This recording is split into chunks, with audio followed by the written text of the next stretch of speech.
Every waking second of our lives, we hear sound waves everywhere. From the hum of a fan to the clicking of your keyboard, sound waves permeate our lives.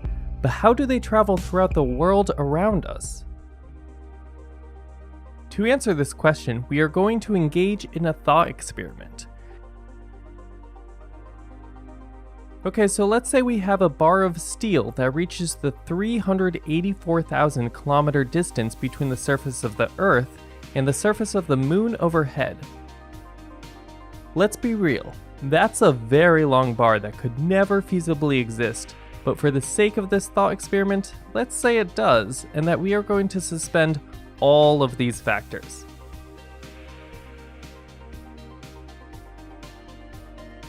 Let's pose this question. If we were to raise the Earth side of the bar by 1 meter, what would happen to the far moon end of the bar? Would it move a meter instantly? Would there be a couple seconds delay? Possibly an hour delay? Or maybe much longer delay?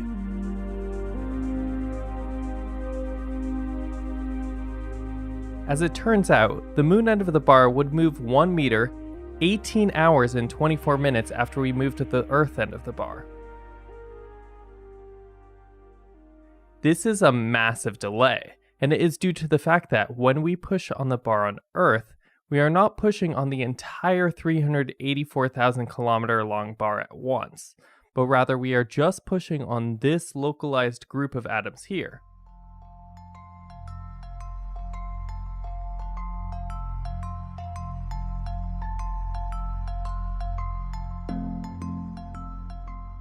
These atoms at the Earth end of the bar push on their adjacent atoms, and then the next group of atoms up the bar, and so on, all the way until this pushing reaches the moon. So this pushing can also be thought as a bouncing of atoms, and it does not travel up the bar instantaneously, but rather it takes time for one group of atoms to push or bounce into the next group of atoms. Specifically, in steel, this rate of bouncing and reacting to the adjacent atoms travels up the bar at a rate of 5.8 kilometers per second. This speed is considered the speed of sound in steel, and it varies depending on the material. If the bar were made of oak, the distance between the Earth and the moon would be covered in just under 27 hours. That's a long time, but eventually the motion would get there.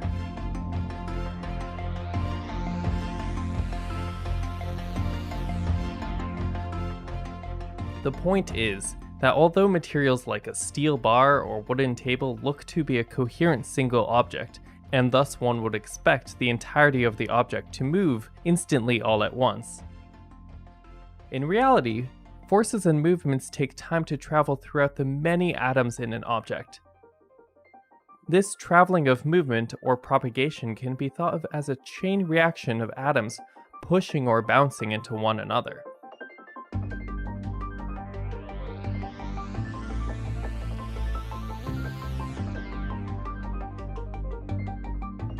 The speed of this propagation is called the speed of sound, and it is dependent on the material or medium that the motion passes through. It is also dependent on the temperature of that particular medium.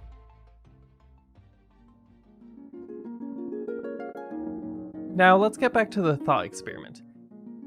Consider what will happen if we move the steel bar differently. On Earth, let's move the bar up, and then after 10 minutes we move the bar back down. What will happen on the moon?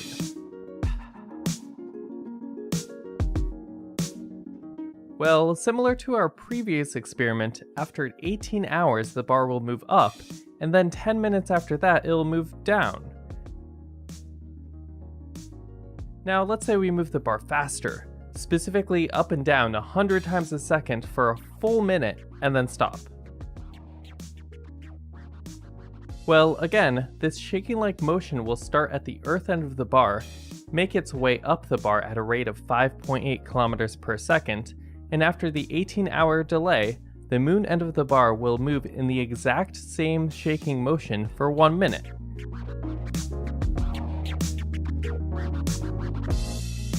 In essence, forces and motions in a material do not catch up to one another. even if the forces are in the opposite direction, but rather, once a motion is started, it continues up the bar at a constant speed. The propagation of this motion is called a wave.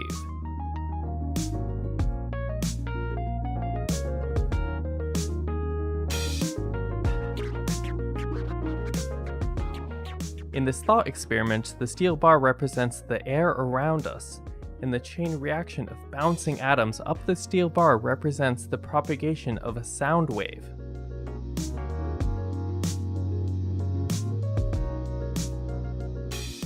There are 5 key concepts shown in this thought experiment that will help you better understand sound waves and waves in general.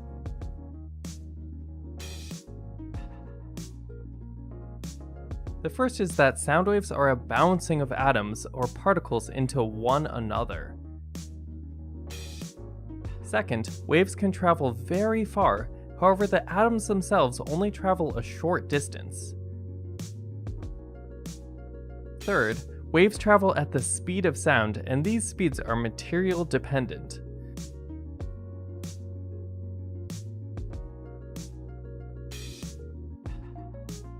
Fourth, sequential waves in the same medium travel at the same speed, and thus one wave does not catch up with the following wave.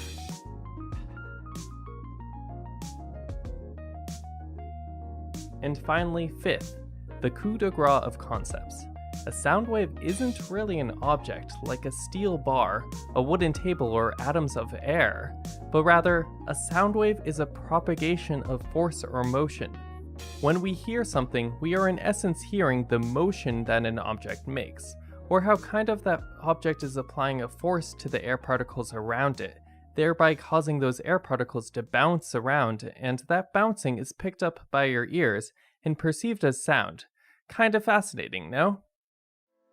I hope you enjoyed this branch episode. Please be sure to comment, subscribe, like, and tell your friends and family about what you learned today.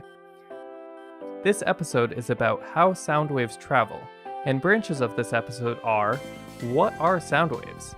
What are the different types of waves? How do your ears perceive sound? What are frequency and loudness? If sound is the movement of air particles, then what is wind? Isn't that also the movement of air particles? And what is the structure of a smartphone speaker? Thanks for watching, and until next time, consider the conceptual simplicity yet structural complexity of the world around us.